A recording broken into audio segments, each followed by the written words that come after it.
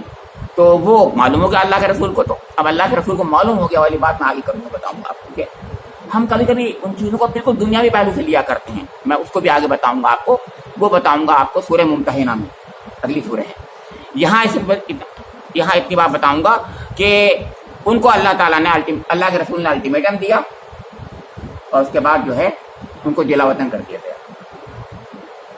اس سورہ کے اندر جو ہے، اس سورہ کے اندر بہت سی باتیں ہیں، لیکن یہ میں نے بتایا اس کا ایک بنیادی پہلو یہ ہے، یہ تو سورہ حشر ہے، اور سورہ حشر تو بہت پیاری آیتیں آپ کو معلوم ہے، توحید کی بہترین انداز سے آپ اس کے اندر ریپرزنٹیشن ہے، نمائندگی ہے۔ یا ایھا الذین آمنوا اتقوا اللہ بل تنظر نفس ما قدمت لغد واتقوا اللہ ان اللہ خبیر بما تعملون ولا تکونوا کالذین نسوا اللہ فانساهم انفسهم اولئک هم الفاسقون۔ اور پھر هو اللہ الذی لا الہ الا هو عالم الغیب والشہادۃ۔ توحید مدنی سورہ ہے، توحید کا اس انداز سے پیش کرنا کہ بالکل عجیب انداز ہے، تو یہ مت سمجھا کریں کہ مدنی صورتوں میں جو ہے عقیدے نہیں آتے، عقیدے ایسے ویسے نہیں، بہت پیارے انداز میں آتے ہیں۔ تو اللہ کے رسول نے فرمایا بھی ہے کہ جو شخص ان آیتوں کو، آخری آیت جو سورہ حشر کی، رات کو پڑھ کر سو جائے گا تو صبح تک انتقال ہو جائے گا، تو توحید کی حالت میں، ایمان کی حالت میں اس کا خاتمہ ہوگا، اور صبح کو پڑھ لے گا فجر کے وقت میں، شام تک اس کا انتقال ہو جائے گا، توحید کی حالت میں، اللہ ایمان کی حالت میں اس کا وہ ہوگا، مانا جائے گا اللہ تعالیٰ کے یہاں۔ یہ وہ آیتیں تھیں۔ اگلی میں سورت کے بارے میں بتا کر کے بات ختم کروں گا، کیونکہ مجھے لگ رہا ہے زیادہ میں کچھ کہہ گیا آج۔ تو وہ سورہ ممتحنہ ہے۔ سورہ ممتحنہ جو ہے اس میں امتحان لینے کی بات ہے، اور وہ ان خواتین کا معاملہ ہے، وہ خواتین جو کہ بیچاری وہاں رہ گئی تھیں مدینہ منورہ میں، اور ان کے شوہر یہاں آ گئے، وہ وہاں پھنسی رہ گئی، ہجرت کر کے آ گئے شوہر، مہاجرین آ گئے، کچھ کا ایسا ہوا، کچھ کا الٹا ہو گیا، لیکن وہ یہی رہا تھا کہ مرد ہی آ گئے، آپ کو پتہ ہے ہجرت کرنے میں، عورت جو تھی وہ ظاہر بیچاری مکے میں رہ گئی۔ اب وہ کسی طریقے سے جب یہ وہ ہوا، صلح حدیبیہ جب ہوئی، اور صلح حدیبیہ کے بعد میں موقع مل گیا ان کو، وہ یہاں آئی، تو اب یہ ہوا، سوال پیدا ہوا کہ یہ جو اس کی شرط تھی، ایک بہت خراب ترین شرط، کہ ان میں سے کوئی بھی مرد وہاں سے آئے گا مدینہ منورہ کو واپس کر دیا جائے گا، اور ہے کہ نہیں، اور جو یہاں سے جائے گا مدینہ منورہ سے وہاں پر، تو اس کو واپس نہیں کیا جائے گا۔ اسی پر تو حضرت عمر بہت ناراض ہوئے اور بہت پریشان تھے کہ یہ ہم دب کر ہم نے کیوں وہ کی ہے، ہم نے دب کر صلح کیوں کی ہے، شکست ہے ایک تو ہماری، دب پر ناراض تھے زیادہ۔ ایک دوسری شرط تھی، وہ یہ تھی کہ اس سال نہیں کریں گے آپ عمرہ، اگلے سال کرنا ہے، یہ دوسری چیز تھی۔ تو دو باتوں پر حضرت عمر اور دوسرے صحابہ کرام بہت پریشان تھے کہ یہ تو دب کر ہو رہا ہے۔ اس میں ایک بات ہی بتا دوں گا، بہت پیاری سی بات ہے، اسے کہتے ہیں صاحب معاہدہ جو لکھا گیا تھا، تو اس معاہدے کی جو لینگویج تھی، اس لینگویج میں یہ لفظ تھا جو عربی میں رجل اور نساء کا لفظ ہوتا ہے، تو وہ رجل کا لفظ لکھا تھا، انہوں نے لکھوایا تھا خود ہی، کیونکہ وہ ان کی طرف سے لکھوایا جا رہا تھا نا پورا معاہدہ، تو وہ خود لکھا تھا۔ اب یہاں سے خواتین گئیں جب، اب ان میں سے انہوں نے کہا واپس کرو، تو حضور نے کہا نا، دیکھو معاہدے میں خواتین کے لیے نہیں ہے، یہ اسے کہتے ہیں آپ لینگویج پہ، میں نے بتایا وہ آپ کو، میں نے اس دن بتایا تھا کہ سورہ روم کے اندر جو میں نے بتایا تھا کہ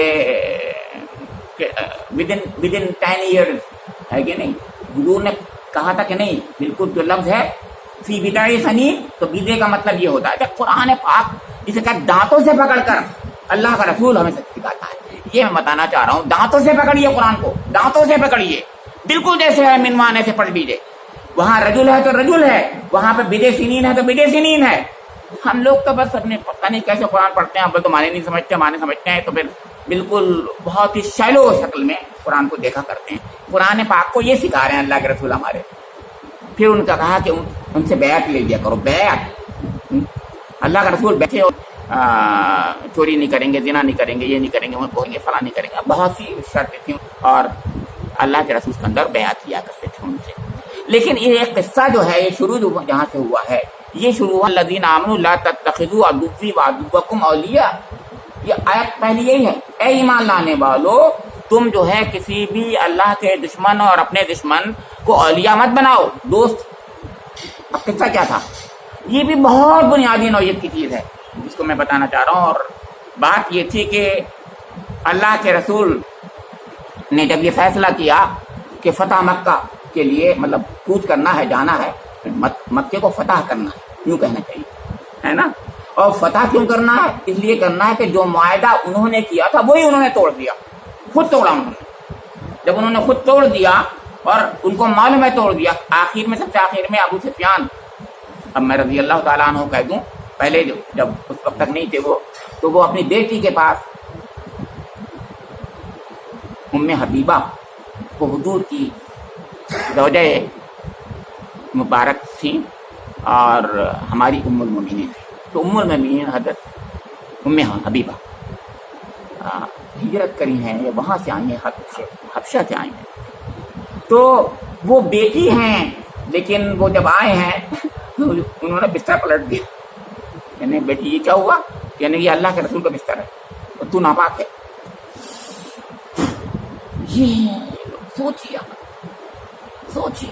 کہنے بیٹی تو ایسی ہو گئی کہ نا، خیر تو بہرحال تو وہ آئے تھے اس لیے معاہدہ جو ہے ہمارا رینیو کرا دو۔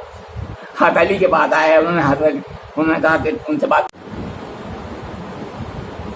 کیوں نہیں بتایا، تاکہ خون خرابہ نہ ہو، کیونکہ اگر وہاں جائیں تو جنگ ہوگی، اور جب جنگ ہوگی تو